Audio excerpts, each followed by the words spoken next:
Hanggang kailan kayo papayag, mga Duterte diehard supporters o mga DDS, na ang tingin sa inyo ng mararaming mamamayang Pilipino na mga tao sa paligid nyo, na kayo ay isang grupo ng mga tao na hindi nag-iisip, walang isip, mga BOBO, mga TANGA. Kasi hawak na hawak kayo sa leeg ng mga Duterte, pati na ng mga Duterte vloggers. Lahat ng sinasabi ni Digong, kahit gaano pa ka-outrageous, kahit gaano pa hindi ka panipaniwala, kayo na lang yung grupo na naniniwala sa kanya.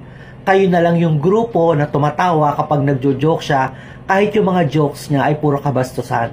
Kay Sara Duterte, naniniwala kayo sa mga sinasabi niya na yung mga acknowledgement receipts na pinaglalagyan niya ng mga pangalan ng mga sitsirya ay dahil dapat daw na gano'n ang gawin dahil confidential ang operations. Naniniwala ba kayo sa kanila? Pati itong mga DDS vloggers na to, hawak kayo sa leeg. Kasi sa tuwing nagba-vlog sila, lalo na itong si Moret, si Maharlika, naniniwala kayo sa lahat ng sinasabi. Nakita niyo yung style na to, palaging sinasabi meron siyang source o sa isang puting ahas para paniwalain kayo.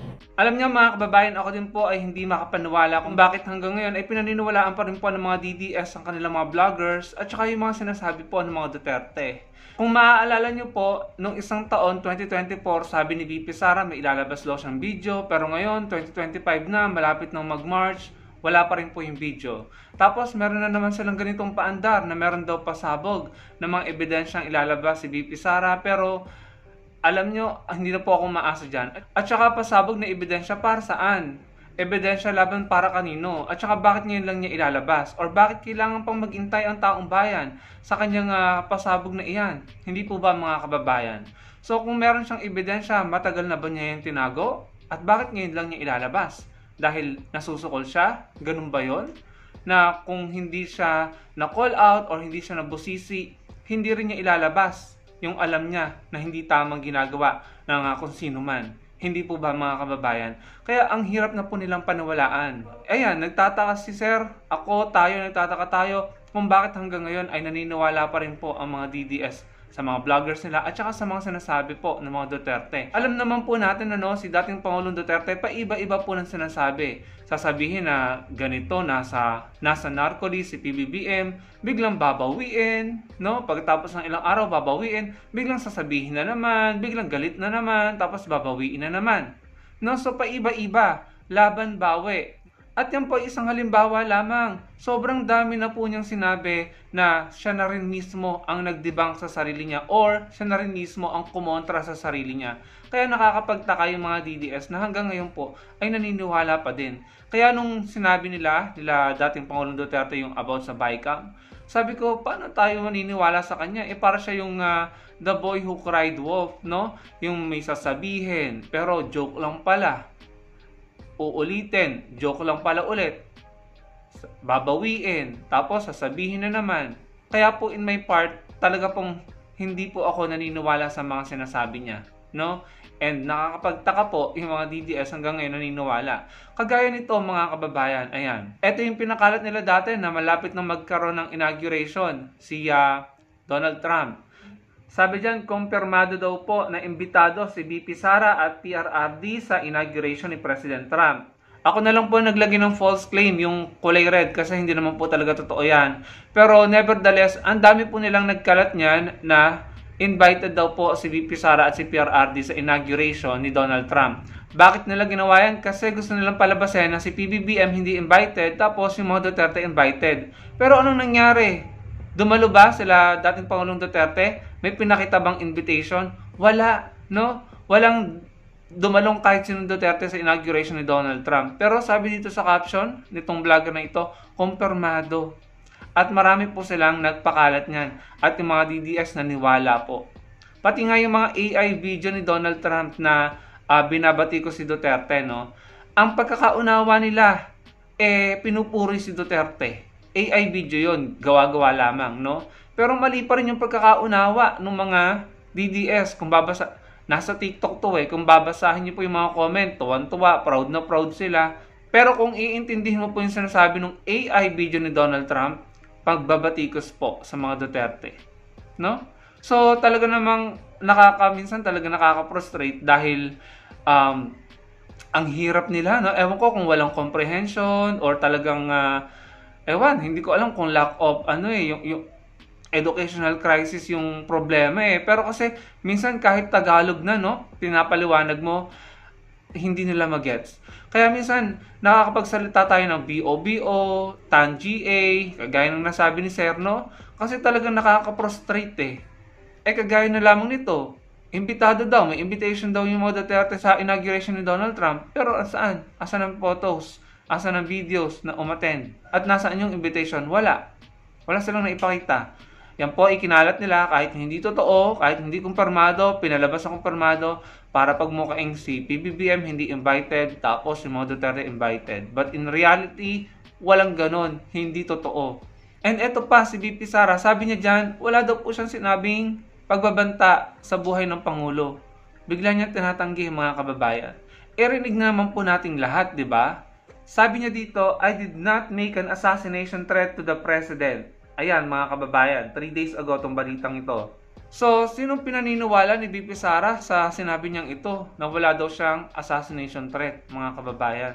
Dinig na dinig natin lahat yung sinabi niya dun sa Zoom meeting nila, 'di ba? Talagang galit na galit siya doon, nagmura-mura pa siya. And sinabi niya na kumausap na siya or nag-hire na siya ng assassin, no? Yun po yung pagkakaalala ko. So, tapos ganito, biglang itinatanggi, no? So, sinong parang niloloko naman ni VP Sara yung mga tao? Ang paliwanag kasi dyan ng mga DDS mga kababayan, conditional threat daw po yun na gagawin lamang yon kapag may nangyaring masama kay VP Sara. Mali! Conditional threat po is yung, for example, kumidnap ka ng isang tao, tapos tinawagan mo yung pamilya niya na magbigay ng ransom. Kapag hindi nagbigay ng ransom, may gagawin kang masama doon sa kinidnap mo. Yung po ang conditional threat mga kababayan. Yung sinabi po ni VP Sara, yung po ay grave threat, no? Or revenge from the grave. Kung totoo na may mangyayaring masama sa kanya at kung totoong meron talagang banta sa buhay niya. Kaso up to now, wala pa siyang pinapakitang impormasyon or ebidensya ng banta sa buhay niya, mga kababayan. So, maituturing natin na kung sino man ang may banta sa buhay dito, yung po ang Pangulo, no? Yung kanyang pamilya, yung kanyang asawa at yung kanyang pinsan. Kasi nga, up until now, at this point in time, hindi pa rin po pinapakita ni VP Sara ang ebidensya ng banta sa buhay niya sa publiko. Wala pa rin po siyang pinapakita. Pinatawag siya sa NBI, hindi naman siya dumalo. Hindi siya umattend, no? Hindi siya nakipag-coordinate. So, maaari natin sabihin na gawa-gawa lamang niya yun para lamang makapagsalita siya ng banta laban kay PBBM, kay Speaker Martin at saka kay First Lady Liza Araneta Marcos. So, maaring sabihin natin na gawa-gawa lamang ni VP Sara yung banta sa buhay niya para lamang makapagbigay siya ng safe na banta, no? Sa camp naman po ni PBBM. Yun po ang opinion ko, no? So, ang hirap, no? Pagkatapos niya magsabi na meron siyang kinausap na assassin, sabi pa niya, nag-yes daw yung assassin, and sabi pa niya, no joke, no joke. Biglang sasabihin na wala daw siyang sinabing ganon, na ang nagsasabi lamang naman daw nun yung kampo nila PBBM, yun po yung pagkakaunawa ko dun eh, no? Nung sa press con niya. So parang ang hirap naman ng ganito, no? Parang niloloko naman yung mga tao. Kaya nga po si Sir Third View kanina yung nagsalita, parang nagtataka or talaga namang yung mga DDS hindi pa ba nagigising, hindi pa ba natatauhan na kayo ay pinaniniwala sa mga bagay na walang pinapakitang ebidensya. Tapos kayo nagagalit at parang nagagamit kayo, no? Para kumalaban at depensahan sila at kalabanin ang mga kalaban nila. Pero hindi naman kayo nagtatanong or hindi kayo naghahanap ng ebidensya para mapatunayan nyo sa mga sarili nyo kung totoo ba yung mga pininiwalaan nyo na nagalit kayo, naging emotional kayo. Hindi po ba mga kababayan na sana man lang i-double check nyo, kumpirmahin nyo. Ang daming sinabi nila na talagang malayo sa katotohanan. Yun na nga lang mga bank account ni Trillanes Yun na nga lang mga akusasyon kay De Lima. Hindi naman napatunayan. So, talaga pong nakakapagtaka kung bakit yung mga DDS hanggang ngayon ay paniwalang-paniwala sa mga Duterte, sa kampo nila. Maraming statement na hindi totoo, maraming statement na sinabi ngayon, babawiin after ng ilang araw, sasabihin na naman ulit, babawiin na naman. No? Maraming ganun, labang bawi. Kaya nakakapagtaka bakit may mga naniniwala pa sa kanila. And yung nga po, sabi ni VP Sara, may ilalabas daw siyang video, hanggang ngayon wala pa rin. And may pasabog na naman daw po ng ebidensya, sabi ng isang DDS na post. Ano na naman yan? Para kanino yan? Laban kanino yan? Yung ebidensya na yan. At bakit ngayon lang ilalabas? No? Kung hindi ba nasukol, hindi ilalabas? Ganun ba yon? Tapos yung threat, itinatanggi. Bakit naman ganun?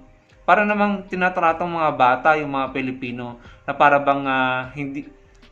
Feeling ko kasi kapag ganyan sila, at talagang confident sila sa ginagawa nilang ganyan, feeling ko po ginagawa tayong engot. Ginagawa tayong BOBO. No? Binobobo tayo. Na para bang ang trato sa atin ay kahapon lamang pinanganak. No? Again, yung pong sinabi ni VP Sara noon, may i-consider po yan na banta sa buhay dahil hanggang ngayon ay wala pa rin siyang pinapakitang ebidensya sa publiko na totoo yung sinasabi niyang may banta sa buhay niya. No? And kung meron man at totoo man, bilang isang abogado siya, dapat alam niya ang legal remedy. Kung merong banta sa buhay niya, ay pupunta siya sa authority, ipapagbigay alam niya yung impormasyon at hahayaan niya na ang kapulisan, ang NBI or ang armed forces ang maghanap dun sa tao at sila mismo ang gagawa ng paraan para mahuli yung sinasabi ni VP Sara na nagbabanta sa buhay niya. No? So yun po ang dapat gawin. Bilang abogado siya, ang legal remedy, makikipag-ugnayan po siya sa otoridad. No? Hindi yung mag-hire ka ng assassin at sasabihin mo na gawin ito, gawin iyan kapag may nangyaring masama sa iyo. Diba? Eh paano nga kung ibang grupo o ibang tao ang gumawa nun? Tapos, kikilos yung kinausap mo at ang paghihigantihan ay sila PBBM. Diba? So, parang mali naman yun, no? Napahamak or pinaghigantihan yung walang kamalay-malay or inosente, no? Kasi nag-gets yung paliwanag ko, paano kung ibang tao ang gumawa ng hindi maganda kay VP Sara? So automatic yung kinausap niyang assassin ang gagantihan sila PBBM. So 'di ba maling-mali, no? Kaya marami pong napahamak na inosente at nawalan ng buhay ng mga inosente nung kasagsagan ng war on drugs dahil sa EGK, dahil walang due process, no? In this case, yung sinabi ni VP Sara na nag-hire siya ng assassin, hindi po yan due process. Ang due process po ay dudulog siya sa otoridad at makikipag-usap siya doon. Ibibigay niya yung impormasyon. Pero ngayon, hanggang ngayon, ang tagal na niyang inimbitahan sa NBI, hindi naman siya pumunta. So, paano tayo maniniwala sa kanya? Kaya nga po nakakapagtaka na ang dami pa rin naniniwala sa kanila. Nakaka-frustrate mga kababayan, ano? Pero anyway, ewan ko, bahala sila. Bulag na talaga siguro ang mga yon at talagang sobrang panatiko, no? Eh kaso, yung ginagawa nila, pati tayo, nadadamay eh.